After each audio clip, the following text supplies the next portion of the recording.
नमस्कार, आप देख रहे हैं वार्डला एक्सप्रेस। मैं हूं दीपक पॉल। मध्य प्रदेश, राजस्थान और छत्तीसगढ़ के चुनाव के बाद हम पहुंच गए तेलंगाना। तेलंगाना जब बहुजन समाज पार्टी बड़ी ही मजबूत के साथ चुनाव लड़ रही है। आपको बता, तेलंगाना के जो सीएम कैंडिडेट हैं आर.एस. प्रवीण, जिनका बहुत बड़ा दबदबा क्षेत्र में माना जा रहा है। लगातार उनके साथ जो पढ़ी लिखी टीम लगातार काम कर रही है। आज उनमें से एक उषा देसाई जिनके ऑफिस पे पहुंचे हैं और उनसे आज इसी बात को लेकर चर्चा है कि किस प्रकार से चुनावी मैदान में कूदने का मन बनाया। तो सबसे पहले आपका स्वागत है। जय भीम, जय फुले। आप आईआईटी की है आपने, और आप तो एक स्टूडेंट लाइफ से अभी निकली हैं, तो 5 साल हो गए होंगे निकले हुए। आपने राजनीति में आने का मन कैसे बना? राजनीति क्यों नहीं करना है हमें? हम इंटेलेक्चुअल्स हैं, हम पढ़ाई लिखाई आदमी है। अभी नहीं करेगा तो कब करेगा? हम नहीं करेगा तो कौन करेगा? तो इसे सोच के खाली अभी राजनीति मतलब खाली गुंडा लोग करना है या धंधा करने वाले लोग करना है, नहीं तो बड़ा बड़ा रियल एस्टेट व्यापार वाला करना है, ये नहीं है। राजनीति सबका हक है और इंटेलेक्चुअल्स का हक उसमें ऊपर है, बहुत ऊंचे स्थान पे है। तो इसीलिए मैं भी ये विनती करती हूँ, सबका इंटेलेक्चुअल्स फील्ड, कोई फील्ड हो, साइंटिस्ट हो, सॉफ्टवेयर हो, डॉक्टर हो, कोई फील्ड में हो, आप सब लोग पॉलिटिक्स में भी एंटर करना है। चाहे वो सरपंच इलेक्शंस हो या एमपीटीसी लोकल गवर्नमेंट इलेक्शंस हो या स्टेट गवर्नमेंट इलेक्शंस हो या एमपी मिनिस्टर बनने का इच्छा हो, आप सब ये इच्छा होना चाहिए और आप सब पार्टिसिपेट करके लड़ाई करना चाहिए। किस प्रकार से देख रही है इस इलेक्शन को 2023 में, खासकर बदलाव की भावना से? क्या सरकारों ने जिस प्रकार के जो विकास के कार्य हैं वो कहीं किए हैं, ऐसा कुछ लगता है? तो पिछले 10 साल हमने देखा है तेलंगाना में, हम तेलंगाना के लिए बहुत कोशिश किए थे। तो इसीलिए हम हमारा लोकल पार्टीज को चुनाव करके उसको वोट डाल के हम जिताए थे। लेकिन इस बार हमको सब पता चला, तेलंगाना के लिए लड़ाई किया हम लोग, बीसी एससी एसटी माइनॉरिटी लोग। लेकिन लड़ाई करने के बाद वो गए थे, राज्य गए थे और ऊंची वाली स्थान में रहने वाले लोगों के हाथ पर। तो अब हमारी मुख्यमंत्री जी को और उसके पोते को और उसकी बेटी को, उसकी बेटा को, सबको 300 एकड़ का फार्म हाउस है। 100 करोड़ से एक एयर एक फ्लाइट भी खरीद है। और उसकी बेटी कविता जी को, उसको 25 लाख का एक वॉच भी है। तो ऐसा बन गया हमारा तेलंगाना। तो ऐसी तेलंगाना को, एक घर का तेलंगाना को सबका तेलंगाना बनने के लिए अभी बहुजन समाज पार्टी आई है। और ये बहुजन समाज पार्टी में डॉक्टर आर.एस. प्रवीण कुमार सर का एफर्ट्स के बाद वो दोपहर को धूप में घूम रहा है, वो बारिश में भी घूम रहा है, हर एक घर जा रहा है, हर एक गांव गांव घूम रहा है। शायद अभी तक 1500 विलेजेस गाँव उसने विजिट ही किया और 15,000 किलोमीटर्स उसने ट्रैवल किया। तो इतना मिशनरी वर्क कर रहा है। उसने देख के बाद बहुत सारे हमारी BC SC ST minority community से हम बाहर आके हम लड़ाई कर रहा है। तो अब हमारे पास प्रवीण कुमार सर हमारा एक अच्छा लीडर है, कांशीराम जैसा लीडर है। हम उसको देख के हमारा तेलंगाना में, हमारा तेलंगाना लोगों का राज बनने के लिए हम कोशिश कर रहा है। लगातार आप ट्रेनों में भी प्रचार कर रही थी, हमने आपका एक वीडियो देखा, उसमें लगातार क्या रिस्पॉन्स मिलता है जनता का? बहुत अच्छा रिस्पॉन्स आ रहा है। अभी तक सब जनता बोल रहा है, ऐसा आके हमारे से बात करके कोई लीडर नहीं आया अभी तक, बात करने वाला लीडर भी नहीं आया। अब बात करके हमको क्या करना पड़ता है ये भी आप हमें को बोल रहा है। हमको बहुत अच्छी फील हो रहा है। और महिला लोगों ने बहुत सारी उम्मीद है उनके उसका, मैं आने से हर एक महिला को भी विमुक्त हो जाएगा बोल के। हर एक युवक को, हर एक हर एक यंगस्टर को एक नायक जैसा बन सकता है। हर एक BC SC ST minority community से आने वाले लोगों को अच्छी अच्छी वाली कॉन्ट्रैक्ट मिलेगा और उसको भी समाज में भी गौरव गौरव मिलेगा, ये बोल रहा है सब लोग। तो सभी लोग बहुत बहुत धन्यवाद है actually. They are very happy that I entered politics. लगातार सरकारों की अगर बात करें, महिलाओं के लिए, स्टूडेंट्स के लिए, यूथ के लिए, किसानों के लिए ऐसी योजना चला रही है। इसके माध्यम से क्या कुछ फ़र्क पड़ता है? बहुत बहुत कुछ फर्क पड़ता है. अ, अभी यहाँ पे वुमेन एम्पावरमेंट हो रहा है. वुमेन ऐसा वोट वोट बैंक के लिए हम यूज नहीं कर रहा है.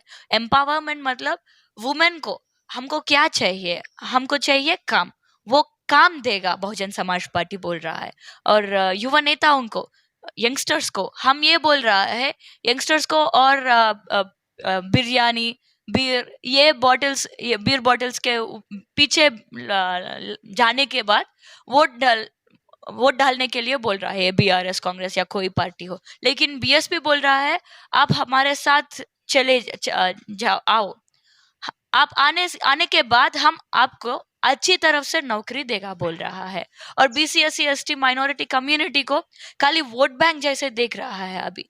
लेकिन हम बीएसपी से हर एक कम्युनिटी को, हर एक सामाजिक कम्युनिटी को लीडर बनने के लिए मौका दे रहा है, एमएलए बनने के लिए मौका दे रहा है. तो ऐसा वाला मौका केवल बहुजन समाज पार्टी दे रहा है, और कोई पार्टी ऐसा मौका भी नहीं दे रहा है. मोदी सरकार लगातार किसानों को 12,000 रुपए देने की बात करती है और यहाँ की जो लोकल सरकार है वो भी कुछ ना कुछ देने की लगातार प्रयास में है। तो वो फिर लोग आपको वोट क्यों देंगे? वो तो सरकारों के पक्ष में जाएंगे, उनको आप क्या देने वाली हैं? ये सब, ये 12,000 हो या 10,000 हो, चाहे वो बीजेपी दो, चाहे वो बीआरएस दो, कौन सा कोई पार्टी भी दो, वो पार्टी का फंड्स नहीं है, वो हमारा फंड्स है, वो हमारा पैसा है. एक एक कूली करने वाला पैसा है, एक महिला लोगों का कमाई है वो. तो हमारे से टैक्स लगा के हमारे से ये पैसा ले रहा है वो. लेकिन वो पैसा लेने के बाद, वो देने टाइम पे, वो खाली एक फार्मर को नहीं, खेती करनी, एक 5 एकड़ का नीचे होने वाला फार्मर को नहीं, 30 एकड़ को फील्ड होने के भी, 100 एकड़ लैंड होने पे भी, उनको भी ये फैसिलिटीज दे रहा है. तो अब ये सोचिए, 90% land holders in Telangana have less than 5 acres of land in their hand, and 5%, only 5% of the Telanganites have hundreds of acres, rest of the 90 acres of land. So whatever the governments are implementing, they are failure, because they are not going to the rightful landless farmer or rightful minor land holdings farmer. So such sort of things will creating a very great disturbance in farmers, within the farmer community. And right now, Bahujan Samaj Party is saying we will distribute the land to the landless laborers. आपकी सरकार बन जाती है यहाँ पर तेलंगाना के अंदर, ऐसा क्या कार्य है जो जनता के लिए जो नहीं किया है अभी तक सरकारों ने, उसको करने वाले हैं? हम ये करेगा, पहला, बीसी एससी एसटी माइनॉरिटी लोगों को एमएलए बनने के लिए टिकट दिए थे. और दूसरा, हर एक महिला लोगों को उनके पैर के ऊपर खड़ने के लिए काम देगा. और तीसरा, हर एक यंगस्टर को, उसको छोटा छोटा, उसको ऐसा वाला पॉलिसीज नहीं जिसको वो भी कूली जैसा बनना, वो भी ऑटो ड्राइवर जैसा बनना नहीं. हमारे बहुजन राज में उनको भी वो डिग्री पीजी ऐसा पढ़ाई लिखाई आदमी हो तो उनको अच्छी वाली नौकरी देगा. तो ऐसा वाला बड़ी मैनिफेस्टो से बहुजन समाज पार्टी अब आगे है तेलंगाना राष्ट्र में भी. तेलंगाना में एक बात सबसे बड़ी दलितों के लिए, खासकर जो केसीआर ने बाबा साहब डॉक्टर अंबेडकर का एक 125 फीट का जो प्रतिमा लगाया है, उससे केसीआर जो दलित कम्युनिटी है उसका वोट लेना चाहता है, उससे क्या उसको वोट मिल पाएगा? नहीं नहीं नहीं, ऐसा कैसा वोट डाल सकता है? एक स्टैचू, एक मूर्ति बनाए तो कोई वोट डालेगा क्या? नहीं, ये वाला खाली वोट आने के लिए वो कोशिश किए थे केसीआर जी ने, क्योंकि केसीआर हैज फेल्ड. केसीआर ने दलित लोगों को 3 एकड़ का जमीन देने का वादा किया, लेकिन नहीं दिए थे. और दलित लोगों को मुख्यमंत्री बनने के लिए वादा किया, लेकिन अब वो भी इम्प्लीमेंट नहीं हो रहा है. तो इसीलिए ऐसा वाला एक डॉक्टर बी आर अम्बेडकर का मूर्ति लगेगा तो सब बीसी, एससी, एसटी, माइनॉरिटी, दलित कम्युनिटी सब लोग आके हमको हम दलित वर्गों को साथ है बोल के सोचेगा बोल के वो डाला। लेकिन अब हर एक आदमी को हर एक दलित और बहुजन कम्युनिटी को समझ में आया ये खाली वोट हमें से वोट डालने के लिए प्रयत्न है, लेकिन उससे हमको कुछ नहीं फर्क पड़ेगा बोल के। लास्ट बात मेरी यह है, इस प्रकार से केसीआर ने एक जब बयान दिया था कि बाबा साहब डॉक्टर अम्बेडकर ने जो संविधान लिखा है अब उसको बदल देना चाहिए, इससे क्षेत्र में क्या प्रभाव पड़ा है, दलित क्या कहते हैं इस बारे में और आप क्या कहते हैं? क्षेत्र में लोग केसीआर का पेपर्स, केसीआर का फेस, एफिगिस उसको बर्न कर रहा है, जला रहा है।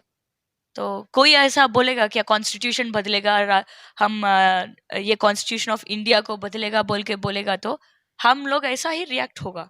तो तेलंगाना में भी केसीआर ने तेलंगाना आने के लिए एक लीडर जैसा क्वालिटीज है उनके पास, लेकिन आने के बाद अब ऐसा हो गया उसको दलित वोट बैंक आप लोग हमारे ऊपर बहुत नीचे स्थान पे हो बोल के ऐसा बोलने से हर एक दलित और बहुजन कम्युनिटी व्यतिरेक हो गया, और ये ही केसीआर को नीचे गिरा देगा और बीआरएस भी नीचे गिरेगा अब तेलंगाना राष्ट्र में भी।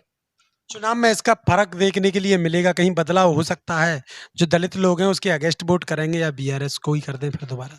बीआरएस को अगेंस्ट को ही वोट करेगा, क्योंकि अभी दलित वर्गों में उसकी बेटी को भी, उसकी बेटिया को एक नौकरी भी नहीं मिलाया।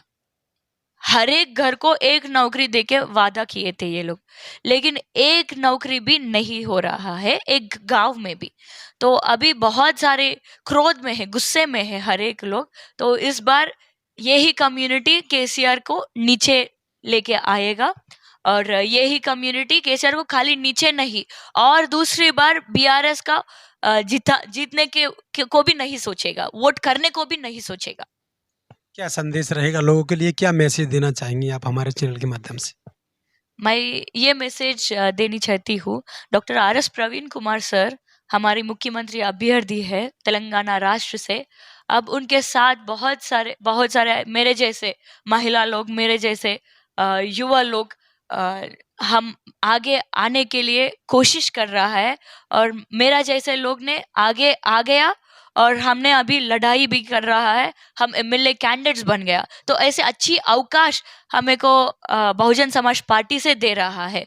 तो हर एक युवा नायक को, हर एक महिला लोगों को आप सब राजनीति करना चाहिए। अभी हम शुरू करेगा, यही दिन से हम राजनीति करने से ही हमारे परिवार को और हमारे घर को भी हम बदल सकता है। तो इसीलिए हम करना है राजनीति, खाली वो गुंडा लोग नहीं, खाली वो व्यापार लोग नहीं, हम भी करना है, हमको ही करना है, हमको करके हमारी राज को हमें ही बनना है। चलिए, तो लगातार बने रहिए। तेलंगाना में किसके सर पे ताज होगा और किसका यहाँ तेलंगाना में राज होगा, तो बने रहिए वाडला एक्सप्रेस के साथ। यूट्यूब पर है तो सब्सक्राइब करिए, फेसबुक पर फॉलो करिए, इंस्टाग्राम पर भी आप हमें देख सकते हैं।